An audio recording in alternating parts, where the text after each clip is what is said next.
पौधों को पानी कब से नहीं दिया गया? अगली सुबह उसने नाश्ते की टेबल पर सालार से पूछा। पौधों को? वो चौंका। पता नहीं, शायद काफ़ी दिन हो गए, वो बड़बड़ाया था। सारे पौधे सूख रहे थे। वो उसका चेहरा देखते हुए हैरान हुई थी। वो जिम से आने के बाद रोज़ सुबह पौधों को पानी दिया करता था। उससे पहले कभी इमामा ने उसे अपनी रूटीन भूलते नहीं देखा था। वो स्लाइस खाते खाते यकदम उठकर टेरेस का दरवाज़ा खोलकर बाहर निकल गया। चंद मिनटों के बाद वो कुछ परेशान सा वापस आया था। हाँ, मुझे ख्याल ही नहीं रहा। उस सुबह वो पौधों को पानी देकर आई थी। तुम्हारी गाड़ी फ़िलहाल मैं इस्तेमाल कर रहा हूँ। 2-4 दिन में मेरी गाड़ी आ जाएगी तो तुम्हारी छोड़ दूँगा, उसने दोबारा बैठते हुए इमामा से कहा। तुम्हारी गाड़ी कहाँ है?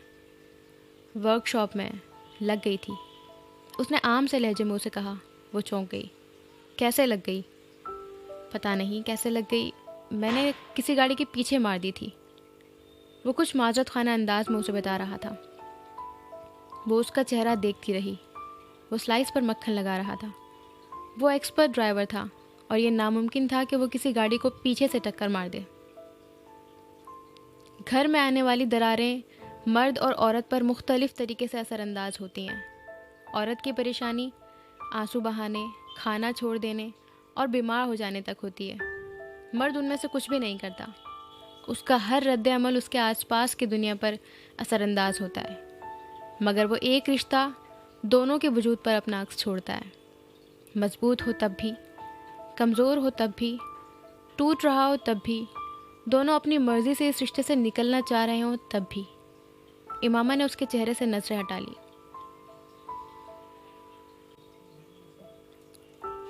उस रात वो डॉक्टर साहब के घर उस वाक़े के बाद पहली बार उनके लेक्चर के लिए गया था। इमामा हमेशा की तरह आज भी उसके साथ थी। वो आमतौर पर लेक्चर वाले दिन वहाँ आते हुए इमामा को साथ ले आया करता था या सईदा अम्मा की तरफ छोड़ देता था, जिनका घर वहाँ से 10-15 मिनट के फासले पर था। जितनी देर वो लेक्चर लेता, इमामा सईदा अम्मा या आंटी के पास बैठी रहती, फिर वो वहाँ से खाना खाकर आ जाते थे। डॉक्टर साहब ने आज भी सालार का इस्तकबाल किसी गर्मजोशी के बगैर सिर्फ हाथ मिलाकर किया था। लेक्चर के बाद डिनर पर भी उन्होंने सालार के लिए वो पुरानी तवज्जो नहीं दिखाई। डिनर पर फुरकान भी था और डॉक्टर साहब फुरकान से गुफ्तगू में मसरूफ़ रहे। सालार से होने वाली थोड़ी सी बातचीत आंटी ने की थी। सालार से ज़्यादा उस रात उस रवैये को इमामा ने महसूस किया था। उसने डॉक्टर सिब्ते अली की किसी के लिए ऐसी खफगी पहली बार देखी थी। वो खफगी उसी की वजह से और उसी के लिए थी। उसके बावजूद इमामा को उनका रवैया या सालार को नज़रअंदाज करना बुरी तरह चुभा था। वापस आते हुए वो बहुत परेशान थी। अब्बू, आप सालार से अच्छी तरह बात क्यों नहीं करते? इमामा अगले दिन सहपहर डॉक्टर सिब्ते अली के ऑफिस से आने के बाद उनके घर आई थी। कैसे बात करनी चाहिए? वो बेहद संजीदा थे। जैसे आप पहले बात करते थे। पहले सालार ने ये सब कुछ नहीं किया था। उसके बारे में मुझे बड़ी खुशगुमानियाँ थी, वो मध्यम आवाज़ में बोले। अब्बू, वो बुरा नहीं है, वो बहुत अच्छा है। मेरी गलती थी, वरना शायद बात इतनी ना बढ़ती। वो बहुत इज़्ज़त करता है मेरी, बहुत ख्याल रखता है, लेकिन अब ये सब होने के बाद वो बहुत परेशान है। वो सर झुकाए वजाहतें दे रही थी। आप जब उसे इस तरह इग्नोर करते हैं तो मुझे बहुत हद तक महसूस होती है। वो ये सलूक तो डिज़र्व नहीं करता। फुरकान भाई के सामने कितनी बेइज्जती महसूस होती होगी उसे। वो बेहद रंजीदा थी। डॉक्टर सिब्ते अली बेसाख्ता हंस पड़े। इमामा ने नज़रें उठाकर देखा। मैं जानता हूँ सालार बुरा आदमी नहीं है, वो परेशान और नादिम है। मैं ये भी जानता हूँ कि कसूर उसका ज़्यादा नहीं है और मेरा उसके साथ रवैया आपको बुरा लगने लगा है। वो हैरानी से डॉक्टर सिब्ते अली का चेहरा देखने लगी। बेटा, मैं आपको इसी बात का एहसास दिलाना चाहता था। मर्द जब गुस्से में घर छोड़कर जाता है तो वो जैसे जाता है वैसे ही आ जाता है। उसके घर से जाने पर उसकी अपनी इज़्ज़त पर हर्फ आता है, ना उसकी बीवी की इज़्ज़त पर हर्फ आता है। लेकिन औरत जब गुस्से में घर से निकलती है तो अपनी और मर्द दोनों की इज़्ज़त लेकर बाहर आ जाती है। वो वापस आ जाए तब भी मर्द की और औरत दोनों की इज़्ज़त कम हो जाती है। झगड़ा हुआ था, कोई बात नहीं, उसने गुस्से में बुरा भला कहा, जाने का कह दिया, आप घर के किसी दूसरे कमरे में चली जाती। वो हाथ पकड़कर तो नहीं निकाल रहा था आपको। सुबह होती उसका गुस्सा ठंडा हो जाता, एक आध दिन में बात खत्म ही हो जाती, इतना बड़ा मसला ना बनता। वो रसानियत से उसे समझा रहे थे। मर्द के दिल में उस औरत की इज्जत कभी नहीं होती जिसे छोटी छोटी बातों पर घर की दहलीज पार करने की आदत हो। और ये दूसरी बार हुआ है। उसने चौंक कर डॉक्टर साहब को देखा, वो मुस्कुरा रहे थे। याद है शादी के दूसरे दिन भी आप नाराज़ होकर सईदा अम्मा के पास रह गई थी? इमामा ने नादिम होकर सर झुका लिया। उसे ये वाक़या सच में याद नहीं था। मर्द के साथ अना का मुकाबला करने वाली औरत बेवकूफ़ होती है। वो उसे अपना दुश्मन बना लेती है। अक्खड़पन और ज़िद करके मर्द से बात मनवाई जा सकती है, उसके दिल में अपनी मोहब्बत और इज़्ज़त नहीं बढ़ाई जा सकती। अल्लाह ने आपको बहुत मोहब्बत करने वाला और बहुत सी खूबियों वाला शौहर दिया है। उसने आपकी ऐबजोई नहीं की, बल्कि माजरत करके आपको साथ ले गया। बहुत कम मर्दों में ये सिफत होती है। तो अगर कभी कोई कोताही हो जाए उससे या कोई गिला हो तो उसकी मेहरबानियाँ याद कर लिया करें। वो सर झुकाए खामोशी से उनकी बातें सुनती रही। अगर मैं ये सब बातें उस वक्त आपको समझाता जब आप यहाँ आई थी तो आप मेरी बात कभी ना समझती। आपको लगता आपके अपने वालिदैन होते तो वो इस सिचुएशन में आपको समझाते नहीं, सिर्फ सपोर्ट करते। इसलिए ये बातें तब नहीं समझाई मैंने जो अब समझा रहा हूँ। वो ठीक कह रहे थे। वो उसे उस वक्त ये सब कुछ कहते तो वो बुरी तरह दिल बर्दाश्ता होती। उसने कुछ कहे बगैर वो पेपर्स निकाल कर उन्हें दिए जो सालार ने उसे दिए थे। ये सालार ने दिए हैं मुझे, लेकिन मुझे ज़रूरत नहीं है इनकी, आप उसे बता दें। डॉक्टर सिब्ते अली बेहद गहरी मुस्कुराहट के साथ वो पेपर्स पढ़ते रहे और फिर हंस पड़े। उसने ये बहुत मुनासिब और हिकमत वाला काम किया है। अपने पास आने वाले अक्सर मर्दों को मैं इन मामलात के हवाले से इसी तरह के तस्वीर का कहता हूँ, और कई मर्दों ने किया भी है। सालार के जहन में भी वही चीज़ है, लेकिन उसने आपके लिए कुछ ज़्यादा ही कर दिया है। वो पेपर्स पर नज़र डालते हुए मुस्कुरा रहे थे। लेकिन मैं वो कुछ कहना चाहती थी जब डॉक्टर साहब ने उसकी बात काट दी। आप भी उसका कुछ ज़्यादा ख्याल रखा करें। वो उसे पेपर्स लौटा रहे थे, ये जैसे गुफ्तगू ख़त्म करने का इशारा था। उस दिन वो पूरा रास्ता डॉक्टर साहब की बातों के बारे में सोचती रही। उन्होंने उसे कभी नसीहतें नहीं की थी। ये पहला मौका था कि इस तरह की बातें की थी। कोई ना कोई गलती उन्होंने उसकी भी महसूस की थी कि इस तरह उसे समझाने लगे थे। वो खाना पकाते हुए भी उन बातों के बारे में सोचती रही। तुम डॉक्टर साहब के पास गई थी? साला ने शाम को घर आते हुए उससे सवाल किया। हाँ, तुम्हें कैसे पता चला? वो खाने के बर्तन टेबल पर लगा रही थी। उन्होंने मुझे फ़ोन किया था। वो गर्दन से टाई निकालते हुए बोला। ओह, कुछ कहा उन्होंने तुमसे? उसने सालार का चेहरा गौर से देखते हुए पूछा। नहीं, बस वैसे ही कुछ देर बात करते रहे। इमामा को महसूस हुआ वो उससे कुछ कहना चाहता था। हमेशा की तरह कपड़े तब्दील करने के लिए बेडरूम में जाने के बजाय टाई निकालकर बेमकसद किचन काउंटर के साथ टेक लगाए खड़ा डिश में पड़ा सलाद खाने में मसरूफ़ था। आज क्या है खाने में? शादी के इतने महीने में आज पहली दफ़ा उसने ये सवाल किया था। इमामा ने उसे बताया, लेकिन वो हैरान हुई थी। और स्वीट डिश? ये सवाल पहले से भी ज़्यादा अचंभा लेकर आया था। वो मीठे का शौकीन नहीं था। कल चाइनीज़ बनाना। वो एक बार फिर उसका चेहरा देखकर हैरान रह गई। वो खाने के मामले में फरमाइश करने का कहाँ आदी था। कल भी चाइनीज़ था। फ्रिज से बोतल निकालते हुए उसने सादा लहजे में सालार को याद दिलाया। वो गड़बड़ा गया। हाँ, कल भी चाइनीज़ था तो कोई बात नहीं, कल फिर चाइनीज़ सही। I mean, इसमें कोई हर्ज नहीं ना। इमामा ने सिर्फ सर हिला दिया। वो अब फ्रिज से चपातियाँ बनाने के लिए आटा निकाल रही थी। एक्वा ब्लू कलर तुम पर बहुत अच्छा लगता है। वो फ्रिज का दरवाज़ा खोले जैसे करंट खाकर पलटी थी। उसने बेहद हैरत से सालार को देखा। एक्वा ब्लू ही है ना ये? उसके आंखों के तासुर ने उसे गड़बड़ा दिया। सालार, तुम्हारे साथ क्या मसला है? इमामा ने कहा। क्यों, क्या हुआ? मुझे लगा ये एक्वा ब्लू है।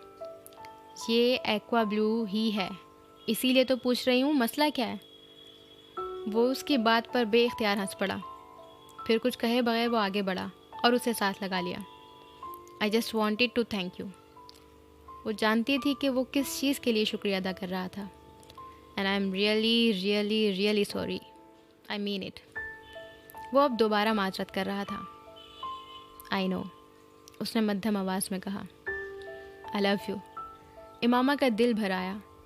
उनकी शादीशुदा ज़िंदगी में सिर्फ पिछले 10 दिन ऐसे थे जिसमें उसने एक बार भी सालार से ये जुमला नहीं सुना था।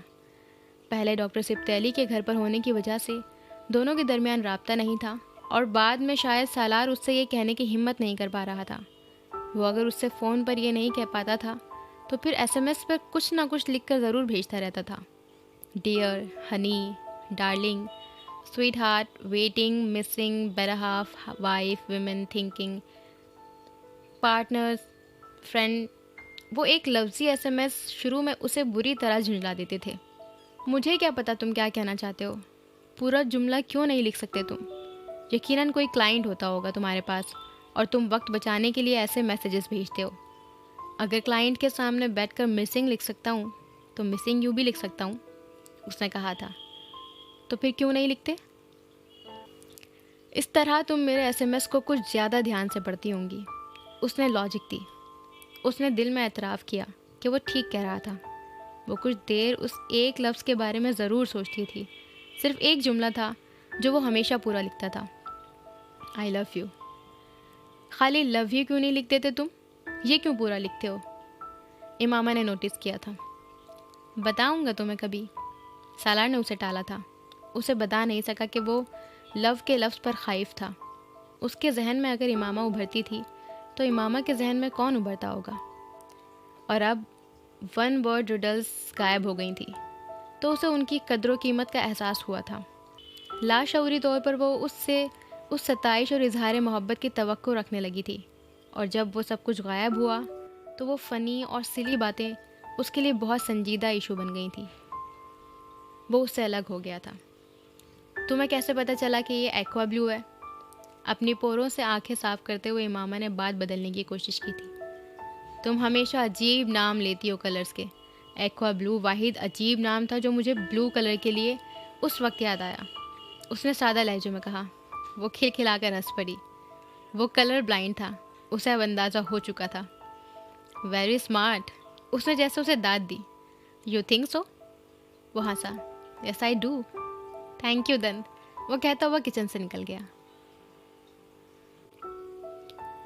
किचन के वसत में खड़ी वो उसे जाते हुए देखती रही। वो दुनिया का सबसे अजीब रिश्ता था। दूर हो तो दीवारों का जंगल उगाए, पास हो तो कागज़ जैसी दीवार भी न रह पाए। नाराज़ हो तो गिलों के लिए समंदर भी कम पड़ जाए, और मोहब्बत हो तो गिला नाम की चीज़ सहरा में पानी बन जाए। गुस्सा हो तो एक दूसरे की शक्ल देखना भी गवारा ना हो, और गुस्सा ख़त्म हो तो एक दूसरे के बगैर करार भी मुश्किल हो जाए। वो भी शौहर और बीवी के रिश्ते में मुंसलिक हो जाने के बाद इस ताल्लुक़ के सारे नशीब व फराज से गुजर रहे थे, और पिछले 10 दिन उसकी ज़िंदगी का पहला नशीब था। क्या लोगी तुम? सालार ने मेन्यू कार्ड पर नज़र डालते हुए कहा। मैं तो श्रिम्स की डिशेस में से कोई ट्राई करूँगा, तुम देख लो तुम्हें क्या चाहिए। वो इस्लामाबाद में दूसरी बार बाहर खाना खाने निकले थे, और एहतियातन उन्होंने एक नए बने हुए चाइनीज़ रेस्टोरेंट का इंतखाब किया। उन्हें अंदाज़ा नहीं था कि उनकी तमाम एहतियात कम अज़ कम आज उनके काम नहीं आएगी। 15 मिनट बाद खाना सर्व हो गया और वो खाना खाने लगे थे। खाना खाने के दौरान वेटर ने एक चिट लाकर सालार को दी। उसने कुछ हैरानी से उस चिट पर नज़र डालते हुए उस पर लिखी तहरीर पढ़ी। आप ये जगह फ़ौरन छोड़ दें। सालार ने कुछ हैरानी से सर उठाकर वेटर को देखा। उसे कुछ समझ नहीं आया। ये क्या है? उसने वेटर से पूछा। उससे पहले कि वो जवाब देता, एक करंट जैसे उसे छू कर गुजरा था। वो जान गया था कि वो क्या था। बेहद बरकी रफ्तारी से चंद करेंसी नोट वॉलेट से निकालकर टेबल पर रखते हुए उसने वेटर को बिल क्लियर करने का कहा। इमामा हैरानी से उसकी शक्ल देखने लगी। खाना छोड़ दो, हमें जाना है, उसने खड़े होते हुए कहा। लेकिन क्यों? वो कुछ ना समझी थी, क्योंकि उन्हें खाना शुरू किए अभी चंद मिनट ही हुए थे। इमामा, ये मैं तुम्हें बाहर जाकर बताता हूँ, बैग ले लो अपना। वो कुर्सी धकेलता हुआ पलटा था और फिर साकत हो गया। उन्हें निकलने में देर हो गई थी। उसने कुछ फासले पर हाशिम मुबीन के साथ वसीम और इमामा के बड़े भाई को देखा, और वो उन्हीं की तरफ आ रहे थे। वो बरकी रफ्तारी से इमामा की कुर्सी की तरफ आया। इमामा टेबल के नीचे अपने कदमों के करीब रखा हुआ अपना बैग उठा रही थी। उसने अभी उन्हें आते नहीं देखा था। सालार के अपने करीब आने पर बैग उठाते हुए वो उठ खड़ी हुई थी और खड़े होने पर उसने भी अपनी फैमिली के अफराद को अपनी तरफ आते देख लिया। एक लम्हे में उसका खून खुश्क हो गया। सालार ने कुछ कहने के बजाय उसे अपनी ओट में किया था। उनकी टेबल खिड़की के पास थी और इमामा के अकब में अब खिड़कियाँ थीं। सामने से हटो, हाशिम मुबीन ने पास आते ही बुलंद आवाज़ में उससे कहा था। आसपास टेबल्स पर बैठे लोग यकदम उनकी तरफ मुतवज्जा हुए, न सिर्फ कस्टमर्स बल्कि दूसरी टेबल्स पर सर्व करने वाले वेटर्स भी। आखिरी चीज़ जो सालार वहाँ तवक्को कर सकता था वो एक पब्लिक प्लेस पर ऐसा ही सीन था। आप हमारे साथ घर चलें, वहाँ बैठकर बात कर लेते हैं, सालार ने बेहद तहम्मुल के साथ हाशिम से कहा था। उसने जवाबन एक गाली देते हुए उसे गिरबान से पकड़ा और खींचकर एक तरफ हटाने की कोशिश करते हुए वसीम और अजीम से इमामों को वहाँ से ले जाने के लिए कहा। हाशिम के बरक्स वसीम और अजीम दोनों कुछ मुतामिल थे। वो जानते थे इस तरह ज़बरदस्ती इस रेस्टोरेंट से किसी को हॉल से बाहर नहीं ले जा सकते, क्योंकि सिक्योरिटी का सामना किए बगैर इमामों को बाहिफाजत वहाँ से ले जाना मुश्किल था। वो सालार के अकब में उसकी शर्ट पकड़े थर थर काँपती हुई तकरीबन उससे चिपकी हुई थी जब हाशिम ने सालार का गिरबान पकड़ते हुए उसे खींचा। सालार ने अपना दिफा करते अपना गिरबान छुड़ाते हुए हाशिम मुबीन को ज़रा सा पीछे धकेला। उनके लिए धक्का काफ़ी साबित हुआ। वो पैर फिसलने पर बेख्तियार नीचे गिरे। रिसेप्शन तब तक बाहर मौजूद सिक्योरिटी को इन्फॉर्म कर चुका था। हॉल में दूसरी मेज़ों पर बैठे हुए लोग कुछ मताविश अंदाज में ये सब देख रहे थे, जबकि मेज़ों पर सर्व करते हुए वेटर्स बेहद बरकी रफ्तारी से उनकी तरफ बढ़ने लगे। उस धक्के ने अजीम को भी एकदम मुश्तइल कर दिया।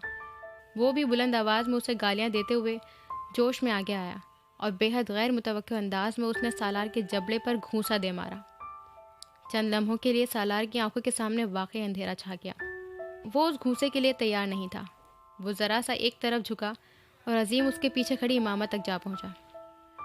उसने कांपते हुए सालार के पीछे छुपने की कोशिश की, लेकिन अजीम ने उसे बाजू से पकड़कर घसीटते हुए न सिर्फ सालार से अलग करने की कोशिश की, बल्कि उसके चेहरे पर एक ज़ोरदार थप्पड़ रसीद किया।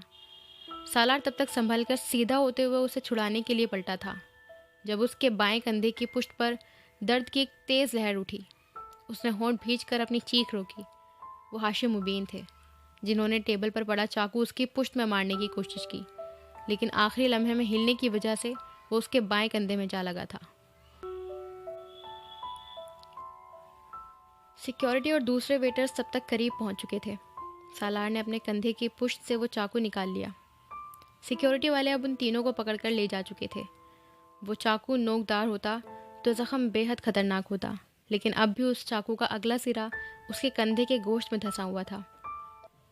इमामा ने ना तो हाशिम मुबीन को सालार को वो चाकू मारते देखा था, ना ही उसने सालार को वो चाकू निकालते देखा। सिक्योरिटी वालों ने सालार को अजीम से छुड़ाते हुए अजीम को अपनी गिरफ्त में ले लिया। तब तक सालार अपनी जीन्स की जेब से सेल निकालकर सिकंदर को फ़ोन पर वहाँ आने के लिए कह रहा था। उसके चेहरे पर तकलीफ़ के आसार थे, लेकिन वो उसके बावजूद अपने लहजे को हत्तल मखदूर नॉर्मल रखते हुए सिकंदर से बात कर रहा था। वो दूसरे हाथ से अपनी पुश्त के उस ज़ख़म को दबाए हुए था। उसके दबाने और महसूस करने के बावजूद उसके ज़ख़म से खून बह रहा था। वो अपने कंधे से कमर तक खून की नमी महसूस कर रहा था, लेकिन उसे यह अंदाज़ा नहीं था कि खून कितनी मिक़दार में निकल रहा है।